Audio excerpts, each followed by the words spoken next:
Assalamualaikum warahmatullahi wabarakatuh. Saya Fahri Ahmad. Hari ini saya coba untuk menjelaskan atau mereview sedikit tentang motor yang saya duduki ini. Motor yang bisa dipakai harian, motor yang bisa dipakai ke pasar, motor yang bisa dipakai jarak jauh. Ini adalah motor Yamaha Frigo S tahun 2019. Stay tune.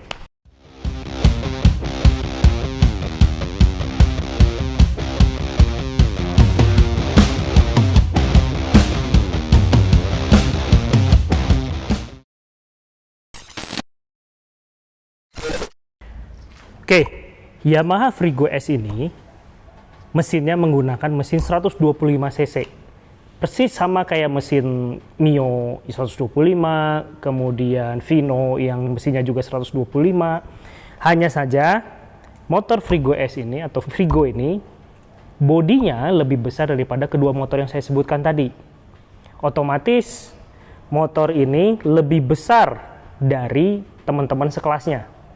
Semakin besar motor berkaitan dengan bobot motor tersebut.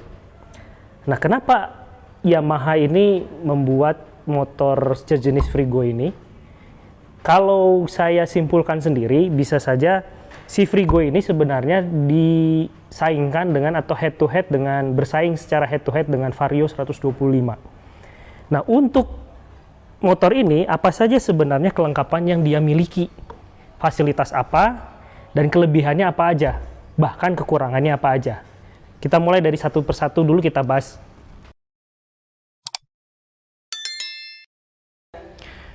Oke, pertama-tama kita bahas dulu tentang kelebihan dari motor ini. Yamaha memberikan fitur-fitur apa saja yang disematkan pada motor ini. Pertama kita coba bahas sedikit tentang harga. Kalau Yamaha Frigo ini di head-to-head-kan dengan Vario 125, sebenarnya harga motor ini jauh lebih murah daripada si Vario. Dengan on the road-nya harga motor ini sebesar 19 jutaan, sedangkan bagi Vario itu harganya 20 jutaan. Nah, untuk fiturnya sendiri, yang pertama,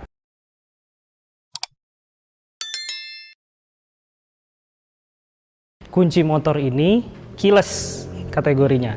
Jadi kuncinya hanya tinggal ditaruh di dalam saku. Kuncinya sebesar ini, tinggal kita simpan di dalam saku, kemudian kita sudah bisa menjalankan motornya. Hanya tinggal tekan sampai bunyi seperti tadi, tinggal putar.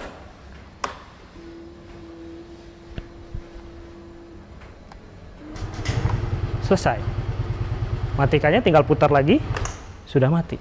Jadi kuncinya hanya tinggal ditaruh di dalam saku. Kunci keyless ini sebagai pengingat kita juga kalau misalkan kadang-kadang kan orang begitu parkir, kunci suka lupa dicabut atau kadang-kadang posisi si kuncinya dalam kondisi on. Itu kadang-kadang kita suka lupa mematikannya. Nah, ada keunggulan lain yang diberikan oleh Yamaha ketika kita lupa meng-off-kan kuncinya, terus kemudian kita pergi, ada indikator dari Yamaha untuk mengingatkan bahwa belum dimatikan motor itu sebenarnya. Kalau misalnya saya berjarak mundur jauh, bunyi seperti ini yang menandakan bahwa motornya belum mati. Ini salah satu safety yang diberikan oleh Yamaha kalau kita melupa mematikan kunci kontak motor kita sendiri. Jadi kalau sudah dekat lagi, indikator tadi sudah berhenti bunyinya, bisa kita matikan. Itu kelebihan yang ditawarkan oleh Yamaha pada motor ini.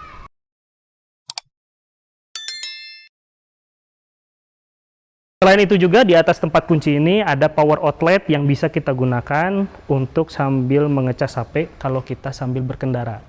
Misalkan baterai kita habis di tengah jalan, kalau kita punya HP dan punya colokannya, tinggal colok aja di power outlet ini. Sesimpel itu. Nah, untuk tipe S dan ABS, motor Frigo ini kuncinya sudah termasuk kunci keyless. Tapi kalau motor yang Frigo-nya tipe standar, itu kuncinya masih key yang biasa. Kunci magnetik biasa.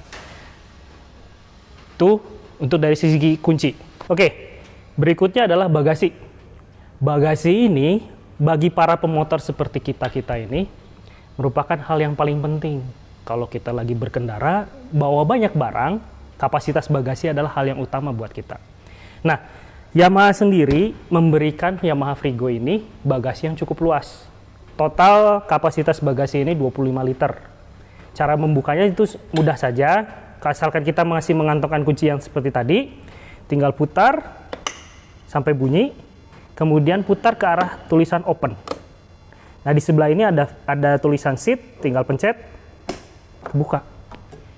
Dengan bagasi yang luas, seluruh kapasitas 25 liter, kita bisa masukkan tas yang isinya laptop, kemudian di dalamnya sudah ada juga jas hujan, bahkan sampai sendal jepit kalau mau ke masjid pun bisa masuk sini, full. Hanya saja untuk helm full face masih tidak muat di dalam bagasinya Frigo ini. Kalau helm half face, apalagi helm batok, itu masih muat di sini. Itu bagasi yang diberikan oleh Yamaha Frigo. Kenapa bagasi Yamaha Frigo ini bisa seluas itu? Salah satu penyebabnya adalah tempat pengisian bahan bakarnya tidak berada di bawah jok, tapi ada di sebelah sini. Cara ngebukanya sama kayak cara ngebuka jok, tinggal tekan sampai bunyi tek, kemudian putar ke arah open, tinggal tekan yang tombol fuel. Maka pengisian bahan bakar terbuka dengan mudahnya. Jadi tidak perlu turun dari motor atau tidak perlu ngebuka jok motor. Jadi hanya tinggal langsung isi di depan. Itu kepraktisan yang diberikan oleh Yamaha Frigo. Nah, seperti saya bilang tadi, laptop pun bisa masuk ke dalam sini dengan kapasitas sebesar itu. Sudah ada laptop di dalamnya, tas laptop di dalamnya, kemudian ada jas hujan, kemudian ada sendal kalau misalkan kita perlu sendal di dalamnya. Nah, yang perlu diperhatikan di sini, meskipun kita menaruh laptop di dalam bagasi motor ini, bisa dijamin insya Allah laptopnya aman. Selama ini saya menggunakan motor ini, laptop tidak pernah ada kendala. Baik itu laptopnya rusak, maksudnya kebanting-banting, pecah dan lain sebagainya, panas, itu tidak ada tidak ada hawa panas di dalam ini. Itu kelebihan dari bagasi yang ditawarkan oleh Frigo tipe S ini. Motor Yamaha ini untuk maintenance-nya tidaklah terlalu sulit. Sama kebanyakan seperti motor Yamaha Matic pada umumnya. Saya sendiri sudah pakai motor ini kurang lebih 2 tahun. Untuk perawatannya mudah, simple. Tinggal datang ke Yamaha, bengkel Yamaha resminya, sesuai dengan aturan yang berlaku ya, tinggal ikutin aja. Tapi kalau untuk bahan bakarnya sendiri, sebenarnya saya pakai Selfie Power. Itu sepengalaman saya berkendara dengan bahan bakar seperti itu, lebih mudah dalam perawatan, kendaraannya lebih awet, kemudian mungkin ya bisa lebih irit untuk segi konsumsi bahan bakarnya. Jadi maintenance motor ini tidaklah sulit, tinggal ikuti aturan, katakanlah 3.000, setiap 3.000 km ganti oli dan lain sebagainya, tinggal kita ikuti aja. Selama itu saya pribadi masih lebih suka maintenance motornya di bengkel resmi. Jadi selama perawatannya teratur, berkala, insya Allah motornya aman. Untuk riding position atau dalam motor keadaan berhenti, teman-teman bisa lihat seperti ini. Tinggi saya 172 cm. Bila motor ini turun, kemudian saya naikin, kaki saya napak dengan sempurna. Posisi riding pun lebih nyaman, karena ini ya motor Matic yang bisa dibilang ramah lah bagi penggunanya. Ya kalau jalan pun mudah dikendalikan, dalam kondisi berhenti pun dua kaki saya napak dengan sempurna, malah sedikit menekuk. Ini kalau tingginya 172 cm. Jadi kalau misalkan tinggi teman-teman masih di 169, ya mungkin agak sedikit jinjit lah. 169, 68 lah, mungkin agak jinjit. Tapi kalau udah 170 ke atas, sangat mudah untuk napak kakinya.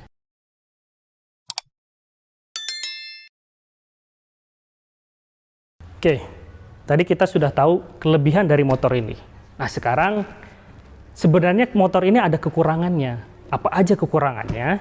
Yang pertama, meskipun kita sudah diberikan power outlet gunanya untuk ngecas HP pada saat kita berjalan, kita riding, hanya motor ini tidak dilengkapi dengan kompartemen di daerah sini, di depan, seperti pada motor pada umumnya.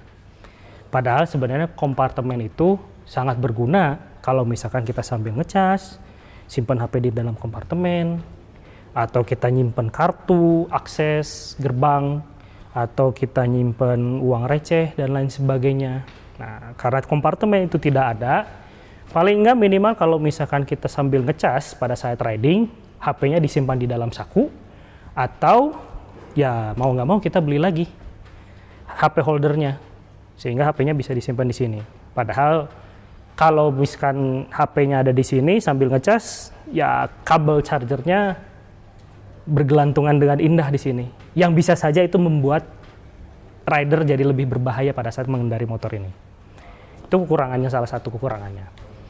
Yang lainnya, kita tahu motor ini sangat besar, karena bagasi yang ditawarkannya juga luas, otomatis bodi motor ini jauh lebih besar daripada motor di kelasnya, yang dimana motor ini mengusung mesin 125 cc. Dengan kapasitas mesin seperti itu, ditambah dengan bobot yang seperti ini, saya sendiri yang mengendarakan motor ini, agak sedikit lambat sebenarnya motor ini tuh. Maksudnya akselerasinya tidak sekencang motor-motor lain sekelas 125 cc seperti Mio 125, Vino 125, itu lebih cepat karena bodinya lebih ramping dan lebih ringan.